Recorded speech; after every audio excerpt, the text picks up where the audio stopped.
Aloha, it's Kiana, and here are today's top Hawaii headlines from the editors at the Honolulu Star-Advertiser. Also, mahalo to Longs Drugs Hawaii for sponsoring the show. Head on over to your neighborhood Longs Drugs for all your shopping needs. Hawaii is still feeling the effects of Hurricane Dora as it passes south of the islands. The Category 4 hurricane maintained its intensity as it continued on its westerly track, 675 miles south of Honolulu at 11 this morning. Packing maximum sustained winds of 130 miles per hour with higher gusts, Dora triggered multiple weather warnings and advisories across the state. High wind warnings are in effect for mountainous and leeward areas of most islands, which are predicted to see east winds of 30 to 45 miles per hour with localized gusts up to 60 miles per hour. The winds and low humidity prompted a red flag warning for the leeward portions of all Hawaiian islands. A high surf warning is also in effect as the east shores of Hawaii Island, Maui, and Molokai are forecast to see surf of up to 10 to 15 feet. The east shores of Oahu and Kauai are under an advisory and could see surf of up to 8 to 12 feet. Firefighters on Maui and the Big Island are battling brush fires whipped up by winds from Hurricane Dora. A brush fire was reported in the Olinda Road area shortly after midnight in Kula on Maui, forcing evacuations in the Auli'i Drive, Hanamu Road, and King Kekaulike High School areas. At 6:37 this morning, a 3-acre brush fire was reported near Lahaina Luna Road in Lahaina, and residents in the area surrounding Lahaina Intermediate School were evacuated. The Lahaina brush fire was contained shortly before 9 today. Hawaii Island firefighters are also battling brush fires in North and South Kohala. Meanwhile, on Oahu, the Honolulu Fire Department reported 8 downed trees, 4 downed power lines, and 1 blown roof that may have been weather-related. COVID-19 hospitalizations are on the rise. Hospital admissions due to COVID have inched upward in the U.S. since early July, but the number of patients is far lower than past spikes.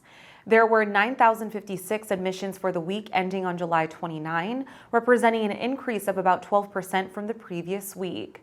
That compares to past peaks like the 44,000 weekly hospital admissions in early January and nearly 45,000 in late July 2022. During the Omicron surge of January 2022, hospitals around the country saw 150,000 weekly COVID-19 admissions. The number of deaths due to COVID appears to be stable, with about 500 to 600 people dying each week since early June. An updated COVID-19 vaccine is expected to roll out this fall with one version of the Omicron strain called XBB.1.5. It's not clear when those shots will be available.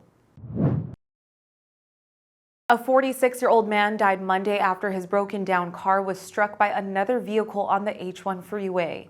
According to police, the fatal collision occurred on the shoulder of the H1 freeway eastbound near the Kaimakani Street overpass in the Aiea area.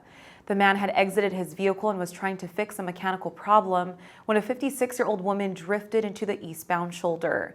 She rear-ended the stalled car, which lurched forward and struck the man. The male victim was taken to a nearby hospital in critical condition and later died. Police said speed, drugs, and alcohol do not appear to be contributing factors in the crash. Monday's traffic fatality was the 32nd on Oahu this year, up from 29 at the same time in 2022. Campbell Soup is buying the maker of Rao's pasta sauces. Campbell's and Sovos brands announced the roughly $2.7 billion acquisition on Monday. Fans of the Rao's brand were concerned that the new ownership could change the beloved sauce's taste or ingredients. Rao's currently advertises its Rao's homemade sauces as having no water, added sugar, tomato paste, or colors. But Campbell's president and CEO Mark Klaus said the soup maker isn't touching the recipe. Rao's says its story dates back to 1896 when Italian immigrant Charles Rao bought a small tavern in New York City. The restaurant gained a loyal following, and in 1992 it began to package and sell its sauce. Rao's joins other well-known brands under the Campbell Soup Company umbrella, including Prego, Pace, Pepperidge Farm, and Snyder's Lance.